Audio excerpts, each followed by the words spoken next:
Week 8 is upon us of the Rutgers football season. Chris Carlin, Eric LeGrand back with you. Thanks so much for joining us for this week's edition of the Rutgers Football Podcast. As always, brought to you by our friends at RWJ Barnabas Health, the official healthcare provider of Rutgers Athletics. And there's a disappointing loss this past week to Penn State. When you look at everything that transpired, what were your big takeaways on what Rutgers has to build on? I think that they gotta, get stronger and more depth up front. Obviously you saw the speed of Penn State's defense and how quick they were getting in the backfield and being very disruptive up front. Just kind of as you see, they're gonna have to get bigger, they're gonna have to get stronger, they're gonna have to get faster so they can deal with teams that have guys like Penn State, Michigan, and Ohio State. And I will say Rutgers played pretty well up front versus Ohio State and Michigan, but Penn State just this past Saturday just looked like they were on another level. They were very amped up for this game. They were coming off of a win versus Michigan, and it just showed a little bit more that on both sides of the ball, offensively and defensively on the defensive line, that there needs to be more development through the process, and I know there will. Now, we're going to ask Coach about this, but there are a couple of individual performances, one that just continues to stand out, and that's Olakunle Fatukasi. Eric, this has been an off-the-charts performance this season. He now leads the country in tackles per game at 13. Coach will tell us about his development, but from a player perspective, when you have somebody like that has taken it to a whole nother level, what effect does it have on everybody around him? Well, it gives you confidence, knowing that you have a guy that's out there that's going to fly around and make those plays. And sometimes it's nice when you got a guy that can cover for you. So if like say you make a mistake out there by it happens during the game, and you got a guy like him who can back you up and make those plays, it's like, ooh, I got Fatukasi back there. They like to call him 0-3. It's very nice, and also for coaching wise, knowing that you could put him in certain positions, you could match him up on certain plays, you could put him. Teams have to game plan around him, allows you to do so many other things with your guys. So that gives the defensive coordinators confidence, it gives the players confidence, and the 0-3 has been just nothing short of spectacular. I believe he leads the country in tackles with 92. He does. He's been absolutely fantastic. Now, with that being said, you look at some of the other guys around him. Christian Izien had a very good game, very productive game. Najee Jones had a very good game. Tell me about the defense as a whole and how you see it growing. As you just mentioned, Christian Izien actually did have a really good game. You're starting to see him now flash more. A lot of times he was getting picked on a little bit in the beginning of the season, where they're matching tight ends up against him at that safety position, knowing that he was only 5'10" and they're 6'5", so he was getting a little bit outmatched, but he actually played very well. He's coming up, taking holes, making open field tackles now. A lot of times maybe in the year, we would see him whiff on a tackle, but he did a great job making an open field tackle. And overall with the defense, they're in that kind of bend but don't break mentality. They're allowing some yards here and there, the numbers are what they are. But they're not allowing as many points as you would think, especially when you get down in the red zone. They're very good in the red zone defense, which you have to be. You got to try to make teams kick field goals. So overall with the Scarlet Knights, with first year under Coach Schiano and Rob Smith, I believe they're learning how to play this defense. They're understanding it. Now they just have to get more people, more depth behind it, a little bit stronger. I'm telling you, this defense is going to be a force to be reckoned with. Noah Vedral, Eric, the influence that he's had on this team as a guy that's come in as a transfer, as a leader, as a quarterback that has always looked in control of what's going on. What do you see? He just doesn't seem to get rattled. Even if he makes a bad play or misses a guy that he's thinks he wish he could have had that throw back, he just doesn't see rattled. He goes to the sideline and shakes it off. That's my fault. It's my fault. My bad. And then goes back out there and he tries to perform. You need that in your quarterback. You can't have a guy that's too high on emotions or too low on emotions, because you just never know how they're going to react to certain situations. When you have a guy that's poised like him, you just know, all right, something bad may have happened in the game. That's fine. I'll be all right. He's going to bounce back. He'll look forward to the next possession and it won't happen again. That's what Noah's been for this team. And you look at the production from the wide receiver position, which was just non-existent over the past few years compared to what it is now. It's just, just night and day difference. And it just comes out. So overall through Noah, offensive line, wide receivers, and Sean Gleason coaching those guys. Eric, you're one for Coach Schiano being back. What are the signs that you recognize the most that have you as excited about what the next few years can be as you are? The culture right away was just instilled. You see the chop, family trust chop, instilled in these players right away. They talk it, they live it, they are understanding it and learning it every single day and how to go about their business. And it's becoming their habit. That's been cool to see. But the toughness, I've been talking to people about the toughness that this team has, the grittiness that this team has when they go out there and they play. They will never give up no matter what the score is. And you see the fight in this team. That's the coolest part about it. It gets you excited about it because no matter what that score is, these guys are fighting and they're becoming smarter football players. They're understanding the game of football. Yes, they are going to make mistakes along the way. There's going to be their bumps and bruises along the way, but they're learning the game of football and they're going to be, as they start to be, develop more in this defense, especially these younger guys, they're all going to be quarterbacks of their position, which is the education that they're getting from Coach Schiano and that staff. It's amazing with the new rule. Of course, signing day moved up into December and it's an earlier time now. Eric, take me back to when you were getting ready to sign with Rutgers. I know the story that you've told about coach being on the phone and, a man keeps his word and all that kind of thing when you committed. But the day when you actually signed, what are the things that you remember specifically from that? Well, that signing day, I remember was back then, I believe was it the first Thursday in February or Tuesday in February? I forgot what it was. I had a nice little small ceremony at my high school, my mom being there, my head coach. I remember signing those papers, and it kind of like when after you sign those papers, it's like everything from there until you get on campus is a blur. It's just like get me there. It's like getting like I know I have to finish my academic year here at the high school, but now all these rules, everyone's coming in early. But when I signed, it's just like everything after that was a blur. Get me to on campus, and from there, I remember I said to myself, I'm gonna have to go up there, and I got to get myself ready for this level. So I committed to going up there 3-4 times a week, lifting every day. At that time, I was on a diet trying to get down to 230 pounds. So, I committed to the process. I believed what Coach Schiano, was preaching to all of us. And from there, it was ready to go. It was like my life is ready to take that next step. So, all these guys that are going to be signing in these next few weeks, they're going to be coming in. Well, they'll be coming in a few weeks, a lot of them, but be ready to take that next step and, just be able to adjust to going from playing high school football to the demands of a major Division I college football program. Exciting to be sure. There's no question. And that is coming up next week already. We've got a lot to get to on the podcast. A little bit later on, Eric and I will visit with one of Rutgers MVPs once again. Punter Adam Korsak is going to join us in just a little bit. But up next, we visit with the head coach, Greg Schiano, as we do each and every week, right here on the Rutgers Football Podcast, presented by RWJ Barnabas Health, the official healthcare provider of Rutgers Athletics. As we do each and every week, time to visit with the head coach, Greg Schiano, here on the Rutgers Football Podcast. And his interview, as always, is brought to you by our friends at RWJ Barnabas Health, the official healthcare provider of Rutgers Athletics and New Jersey's most comprehensive health system. To learn more, visit rwjbh.org. Let's be healthy together. Coach, great to see you. We appreciate the time. As always, your big takeaways is where we'll start from the game against Penn State this past weekend.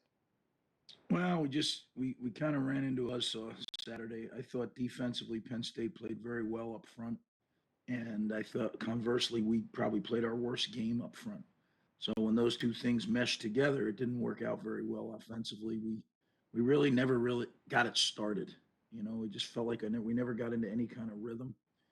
Defensively, after a couple of early mistakes, I thought the defense settled down and really played pretty well. And I thought special teams, Adam was just fantastic and punting in that wind. And it was a low wind. There's different kinds of winds in sports. There's the wind that's way up top of the stadium. This wind was in the stadium. So every single part of the punt game was affected by it. And I thought Adam was masterful. Well, that's one of my questions. And so let's start there for a second. Punted 7 times, 5 landed inside the 20. And normally you can combat that win by doing just that if you're a guy like Korsak, right? The line drive kick in a lot of ways has been just as effective. How is he navigating that so well right now? Well, I think it's his background, right? The fact that he's an Australian rules kicker, and they do so much more with the ball, and he has such control over the football. Um, Now, is he perfect? No, no one's perfect, but he really is masterful at moving the ball around and being able to look like he's going in one direction and punt it the other direction. And it's awfully hard if you don't put two returners back. It's awfully hard for him not to be able to, if he wants to, kick it away from you. Sometimes we don't want to. The key is, I'm pleased with our punt coverage this year. We need to continue to do that, and a lot of it is our punter. Our gunners are doing a good job, but I think our punter's done a very good job.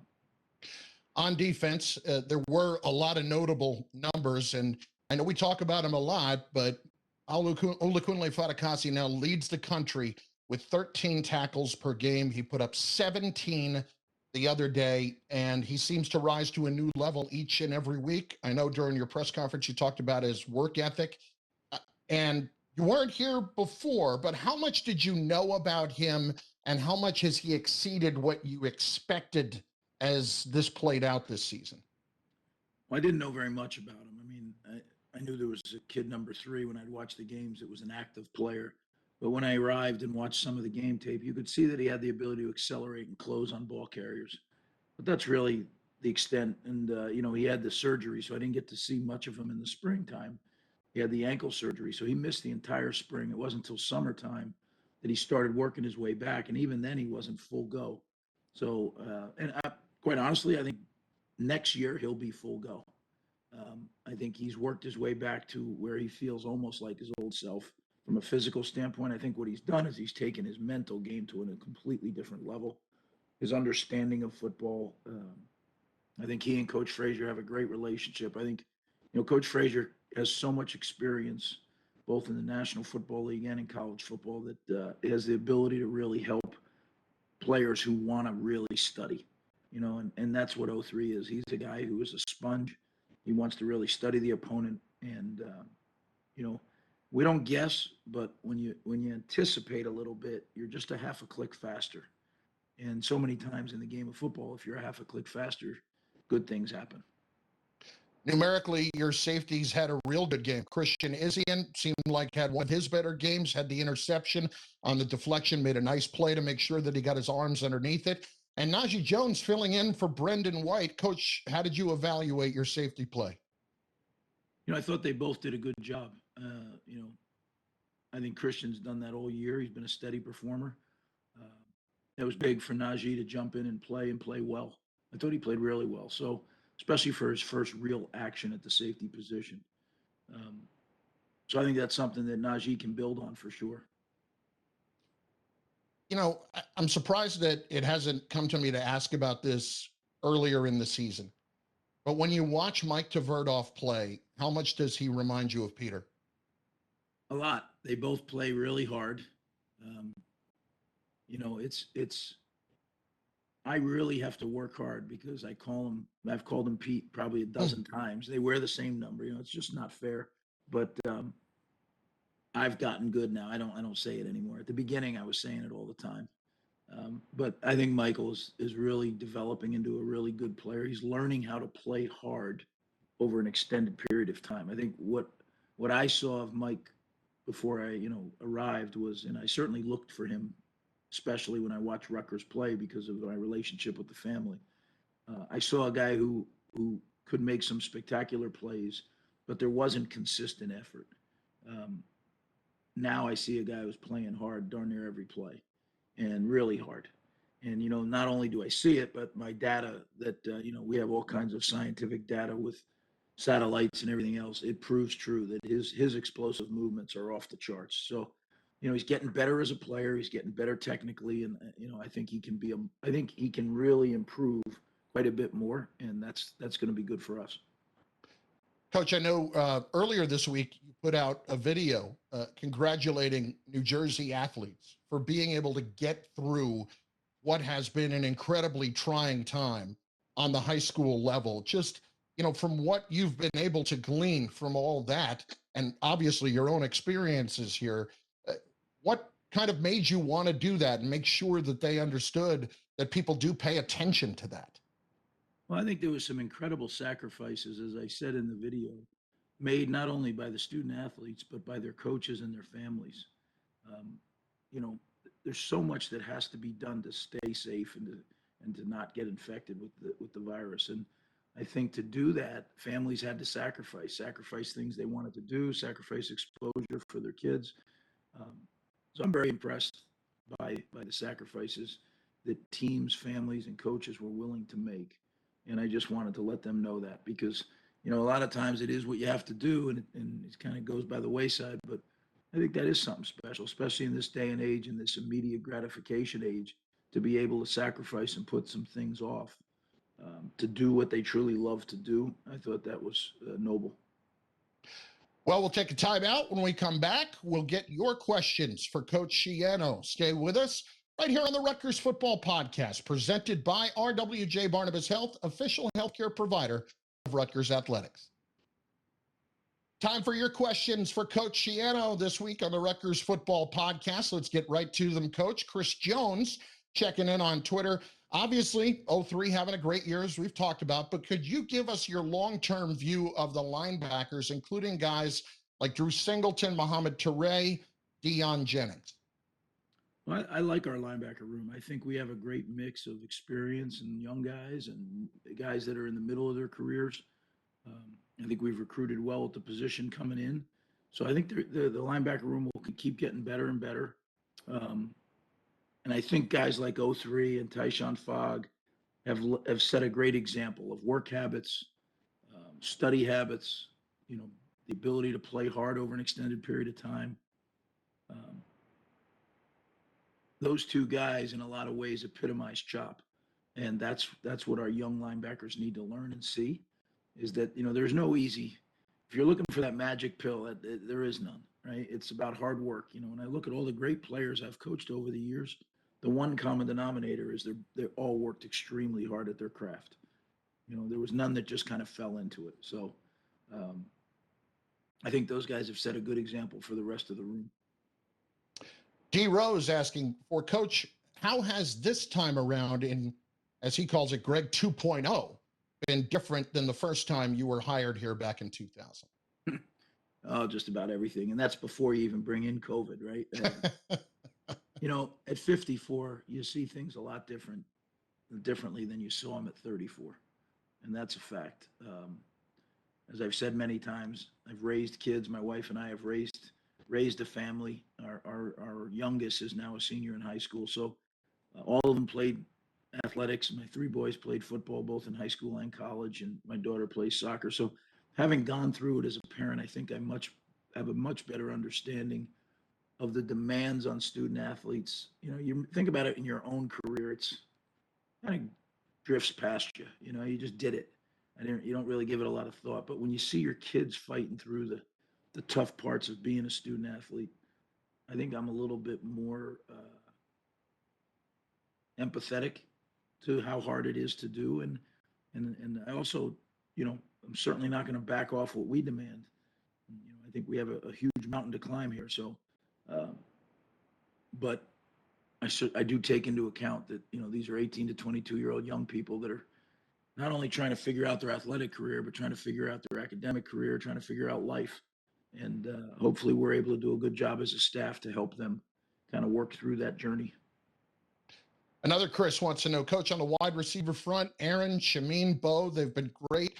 Who are the next up-and-coming receivers you see on your football team? It's hard to say. There's several. I think there's a couple of young guys that Amir Robinson comes to mind, a guy that has great ability. Jesse Parson, another young guy that can fly. We have a couple walk-ons that I think are good players as well. You look at it that way, and then there's still guys like Paul Woods that hasn't played a ton. And, I think that we'll just continue to grow in that room. And not only will the tops continue to rise, but I think the back end of the room will really push them. Last one here from Kevin. Coach, are you glad that they kept the early signing period as is and didn't change it like everything else with COVID-19? Of course, early signing day coming up here very shortly. Well, there's a couple things there, right? Number one, we have to stop calling it early signing day because it's the signing day, right? Mm. If you want to label one, it's the other one is the late signing day now. Because 90 something percent in years past, it's been very high 90s. Now, maybe with COVID, it won't be quite as high, but it was in like 97% of the kids signed their letter of intent in December. So it certainly wasn't, that was the norm. Now, this year, am I happy? Yes, I am happy that they kept it where it is. Um, but ask me next Wednesday when we're in the middle of a game week preparation and we have to have national signing date, because as a head coach, I got to make sure that goes well. But I got a game Saturday, so I'm really going to be kind of pulled at both ends, which you get kind of good at that in this job, I guess. All right, Coach, a couple of things on Maryland real quick. First of all, they haven't played 3 of their last 4 weeks because of COVID. They've only played 4 games. There's the balance there, I would imagine. They're certainly going to be rested, but at the same time, when you haven't had a chance to play that much over the course of the last month, there's the risk of being rusty. How do you see that benefiting or hurting Maryland in a situation like this if you were in a similar situation? Yeah, I'll tell you what, I've spent 0 time thinking about it because there's nothing I can do about Maryland's situation. All I can do is make sure that we respond. I did not like the way that we played as a program on Saturday. And this is an answer the bell game, and we have to do that. We got to step up and play at a level that we've come to expect from ourselves. And that's going to be a really competitive game. They're very talented. Their skill people may be as good a skill group as we've seen all year. It's going on the road. There's nobody there. There's not their families, our family. It is 0, nobody. So it's just going to be 2 teams and a sound system, right? And not that the number of fans that have been allowed have had any impact anyway. But I think we're just going to have to lock in. There's going to be some different things with the travel protocols because of the state of Maryland, the policies that they have there. So all that stuff's got to get pushed to the side. We got to stay focused on one thing, and that's the game and how we're going to play it, and not worry about anybody, not worry about Maryland, not worry about anybody. Just make sure that we're on point and that we're ready to chop as a program. Coach, we appreciate it. Best of luck on Saturday down in Maryland. Thank you, Chris. Up next, when we return, Eric and I will visit with Rutgers senior punter Adam Korsak. That just moments away on the Rutgers Football Podcast, presented by RWJ Barnabas Health, the official healthcare provider of Rutgers Athletics. We return on the Rutgers Football Podcast with a guy that has been outstanding since joining the ranks here on the Banks a couple of years ago, Adam Korsak, the punter for the Scarlet Knights. He is with us right now. Adam, Chris, and Eric, we appreciate the time. How you doing? Doing well. Thank you. Thank you guys for having me. Well, we really appreciate it. And, it's funny. You look back at your time. It's been a few years now since you've been here. Just describe to me what this whole experience has been like for you at Rutgers over the last few seasons. Well, it's been awesome. Since I got here, the Rutgers family and extended family treated me, really well. Made some great friends, being able to study and play sport and, be part of a team. First with Coach Ash, now with Coach Schiano and his staff. And yeah, just really grateful for my experience. And, luckily I get an extra year. So, pumped for what the future holds.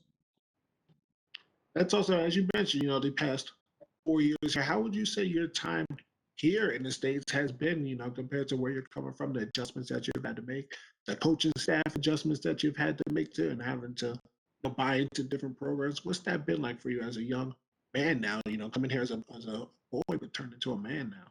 Yeah, exactly. I came here, I was a lot more immature, a lot more younger, and I've definitely helped. This has helped me grow. The 2 coaching staffs have been great. I really couldn't ask for better coaches, and I really mean that. I've been really lucky with the coaches that I've got on both staffs, and I'm just excited for what the future holds. Really, it's Coach Schiano's really building this program really well, and I'm excited to see where it goes beyond my years. But even so, this week at Maryland is exciting, and the next year is exciting as well. So I'm just excited and just lucky to be here and grateful. And, I can't thank Rutgers enough. Adam, when you look back, how exactly did this all start for you? We know you grew up in Australia, in Melbourne. Tell us about when you got involved in Australian rules football and when you started to think about playing American football. Yeah, so first of all, I played cricket, golf, and Australian rules football. When I was 17, 18, I went to a sports academy as a high school, and I played those three sports. And I wasn't good enough at cricket, wasn't good enough at golf to go on any further. But football, I couldn't run. I was lazy, so I didn't like running because Australian rules football is a lot of running. But what I did have a good kick. So then I go down to Pro Kick Australia, which is a punting academy ran by Nathan Chapman and John Smith out of Melbourne, an hour where I lived. And I started punting there. A couple of years later, started getting some interest. They helped me do the recruiting process. One thing led to the next. I'm at Rutgers punting. So it was just a natural transition from Australian rules football to American football as a punter. And that's why you see so many Australians come here and punt. It's just because the skill that we have in Australian football, which is to pass the ball, you have to punt it, is easily transferable to punting with that rollout sort of, artificial hang time, buy as much time as you can and kick it and sort of see where the pressure's coming. So that's very natural for Australians. So it was sort of, once I got into the program, it was sort of easy from there, but taking that first step to actually go down to a session with Nathan Chapman at Pro Kick Australia was the biggest hurdle. And once I got over that, started punting with the guys, one thing led to another, and I was at Rutgers. And what is that? How cool is that? You guys can honestly say the Australian punting way has changed the game of punting. The way that you guys go about moving the pocket now, being able to place it where you are able to place the ball. What is that like seeing that all these different Australian punters now are coming into these big time programs and are actually being a huge part of the game when it comes to field position? Yeah, so it's awesome because you formulate new friends, right? So in Melbourne, we all come from different parts of Melbourne. We all train together for that year. We build really close relationships, grinding through the recruiting process, and then we go to different schools all around the country. So the people that I came out with Max Duffy at Kentucky, Reese Burns, who's at ULL, Mackenzie Morgan, who's at NC State, Mitch Crawford, who's at Michigan State. So we've got all these people around the country, the US, and we can all talk about our experience and stuff like that. The Australian punting has changed punting in general. It's even changing the NFL because there's so many guys now in the NFL changing the way with location and with artificial hang time. You see like guys like Cam Johnson at Philly Eagles, Jordan Berry at the Steelers, Dixon at Seahawks, all these guys. Wishnowski at the 49ers, they all hold the ball and they kick very directional. So I think there's definitely benefits to it, and that's why you're seeing so much success out of Australian punters. And the thing that Coach Schiano has talked about with you specifically is your ability to even at one point look in one direction and at another, and at the same time kick it to the other side of the field. Tell us about kind of that process as you're looking down the field to get a read on where you want to put the football. Yeah, again, that comes very natural to Australians. We play a sport where it's Australian rules football. You have 360 contact and you have to kick in sort of crowded situations. So we're very comfortable kicking in a crowd. What Coach is talking about, it's a lot of the times when I punt, you see two returners back. And that's just because if they leave one returner back, like Penn State did last week, and we have the wind, we're able to, even not with the wind, we're able to put the ball in a specific location that's going to make it hard for one returner, even though he's really quick and he's probably the quickest guy on the team. The ball will beat the man. And so we're able to put the ball in some certain spots, which makes it really hard to cleanly receive the ball. So, it's a big part of our punt. And when you see two returners go back, it's a bit of a mark for an Australian punter. It shows a little bit of respect that you can put the ball where you want to put it. And, they need two guys back there to cleanly field it. So. Well, let's talk about actually putting the ball where you put it, because you had a ridiculous punt this past weekend that I don't know what type of knuckle spin that it took, but it went out at like the 2-yard line. Please talk about the thought process of how that actually happened. Yeah, so I had a few. It was a very windy day on Saturday, as we all know, and I had a lot of my punts into the wind. So when Coach called my number in the last quarter there, and I had the wind, I was pretty excited to hit it. And they, their punt block team come out and safe. which is where they leave their defense on the field, and the one returner was back, and so I was pretty confident I was able to put it over his head with the wind. But that is all luck. The rest of it, I did not do anything to make that ball check up. It's all luck. You know, it looked like it was going in the end zone. It probably should have gone in the end zone, but fortunately for us, it checked back. But you make your own luck in this game, I think. Adam Korsak with us. Adam, just tell us about, you know, it's obviously been just bizarre times with COVID-19. Back home, how has it been different at all? I don't even know if you've actually been home since this all started, but from what you know back home, if you haven't, what's it been like in Australia? Yeah, so I haven't been home. I haven't been back since last December, and a big reason for that was just making sure that I could play the season. I didn't want to get caught in Australia. You know, no one. It was sort of an unknown at that stage, so I didn't go back for the summer just because I didn't want to get caught there. I wanted to make sure I kept progressing as a punter, and it sort of kept me focused. And you know, it's sort of a blessing in a way. But Australia, for example, they went into lockdown really early, so they were able to contain it. I think they're getting like 5 or 6 cases a day nationwide. They have 27 million people, and they're only getting 5 or 6 cases. So they did a really good job. Again, it's an island, you know, so they can really monitor who's coming in and out of the country. But very similar in terms of wearing masks all the time, social distancing, outdoor dining. Obviously, in Australia, the weather's a lot better, so everyone can be outdoors a lot more. But you know, again, personally, it's been tough. Like I'm not going to lie and say it hasn't been tough. It has been tough. You know, sitting in New Brunswick and sort of just trying to maintain focus. You know, keep chopping on my job but you know, it's all worth it when you get to play games. We're very grateful. I'm very grateful, and we're very lucky that we get to play football during these times. You know, we are really lucky for that. And so, who are some of the guys that you're hanging out with on the team, man? Like, who are your roommates or guys that you're hanging out with all the time, and they're just, you know, your buddies that you're gonna, you know, take beyond, you know, this time here at Rutgers past these, you know, 4 or 5 years. Yeah. So I mean, again, the specialists are really close, just because you know they're a team within themselves, right? But you know, outside of that, I like, you know, Cooper Heisey, Matt Rosso. You know, I live with Art Sikowski and Parker Day. And during the quarantine there, I was spending a lot of time with Austin Alberici and Robin Javretin. They lived down the street from me, so we were trying to just get into these fields, and we were getting kicked off these fields, but we're trying to break into these fields and just get some work in during quarantine.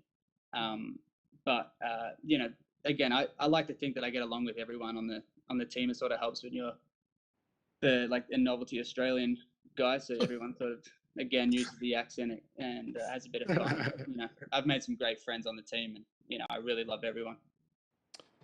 Last one. What have you enjoyed the most about spending as much time as you have in the United States? Again, it's the people here. You know, we really do have a nice family here, and I really just enjoyed, you know, being a teammate first and foremost, and being on a team, and we're all striving and for you know, for wins each weekend, and so I'm just really thankful for my teammates and all the friends I've made, and yeah, it's really been a blessing, and I'm, you know, super pumped about what the future holds. Well, we're excited for you, and we're excited to have you on our side, and we're gonna get you that right guy because you deserve it. You deserve that award. Appreciate it. Thank you, boys. Adam Korsak doing a tremendous job for the Scarlet Knights. When Eric and I come back, we'll preview the matchup this weekend with Maryland down in College Park. This is the Rutgers Football Podcast, as always presented by RWJ Barnabas Health, the official healthcare provider of Rutgers Athletics.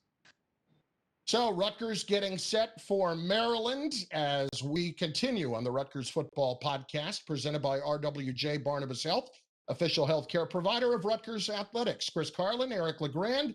And there was a time actually earlier in this week where we weren't exactly sure that Rutgers would definitively play Maryland, given all the madness that's gone on in the Big Ten this week surrounding the COVID issues and surrounding Ohio State and all that. But they will be taking on Maryland, as we know. So let's discuss this matchup, Eric. Taulea Tagovailoa, who is the younger brother of Tua.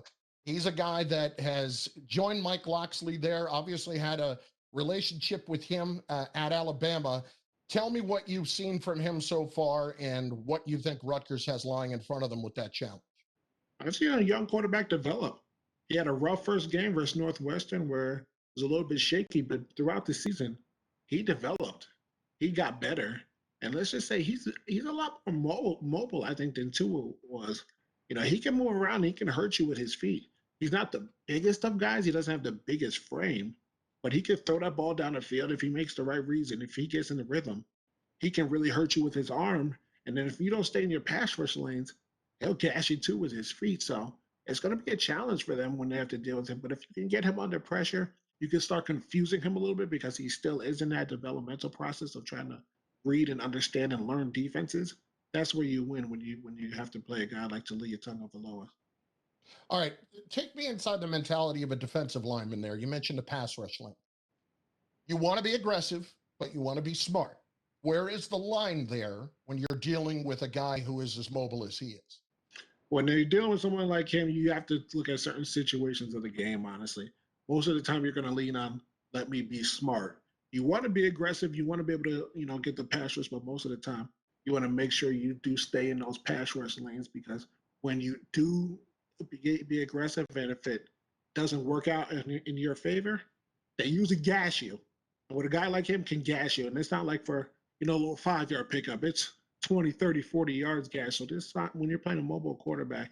If you want to be more aggressive, then you usually have to put a spy there. If your D line's not getting pressure and you're telling them to go all out and maybe not stay in their pass rush lanes as much as they should, you have to have a spy on them. If not, and you have to deal with a mobile quarterback, you must stay in those pass rush lanes and be more smart than sometimes aggressive.